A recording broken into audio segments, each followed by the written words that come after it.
In today's breaking story, Trump's own makeup artist just sounded the alarm all over the president's health.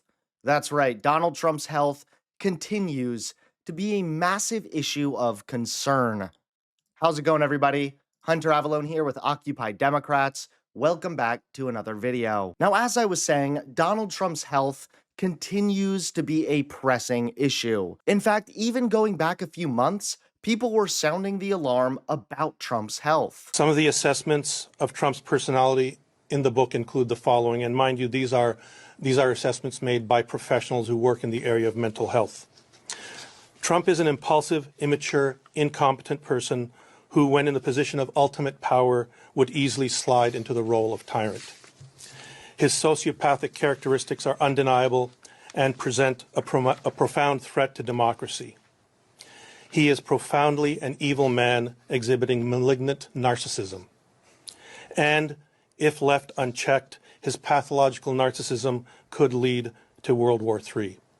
I would encourage members of the media who haven't looked at this book to please take a look at it and get a real look into the kind of person that Donald Trump is, if you don't know already from the insanity that comes out of his mouth.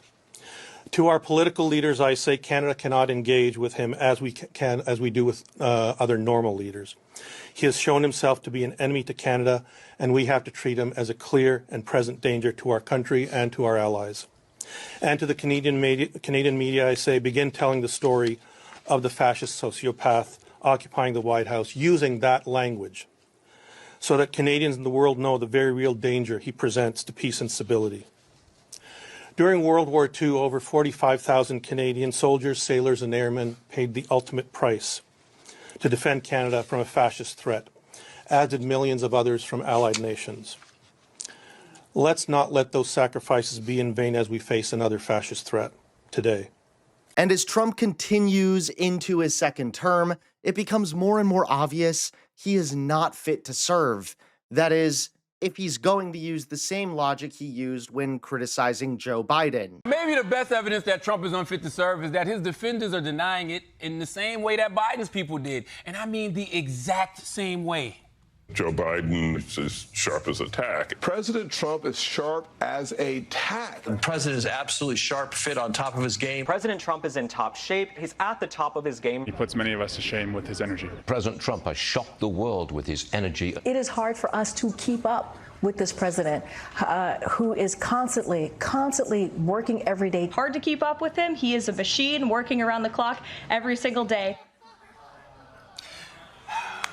This is why I hate Hollywood. Everything gets rebooted way too soon, okay? And now Trump's makeup artist just sounded the alarm over his health. That's right, take a look at today's top story. Now, new questions are swirling about President Donald Trump's health after an unexpected voice joined the conversation, a makeup artist who worked on the Apprentice film. Brandy Boulay, a Canadian professional who spent years studying Trump's skin for the 2024 biopic, says she immediately noticed something unusual: the president's recurring hand bruise and what she calls a botched attempt to cover it up with makeup. The bruise, often a deep, mottled purple, has been spotted multiple times since last year. Sometimes it appears bare, as during Trump's late August meeting with South Korea's president. Other times it shows up poorly concealed, like in early September when Trump met with Poland's leader. Boulay says the makeup job looks amateur, calling it like somebody just mashed on some foundation.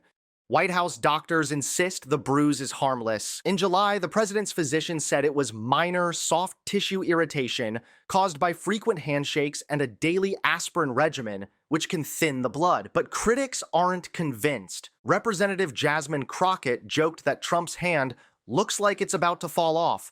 California Governor Gavin Newsom poked fun online with a quip about strange hand action.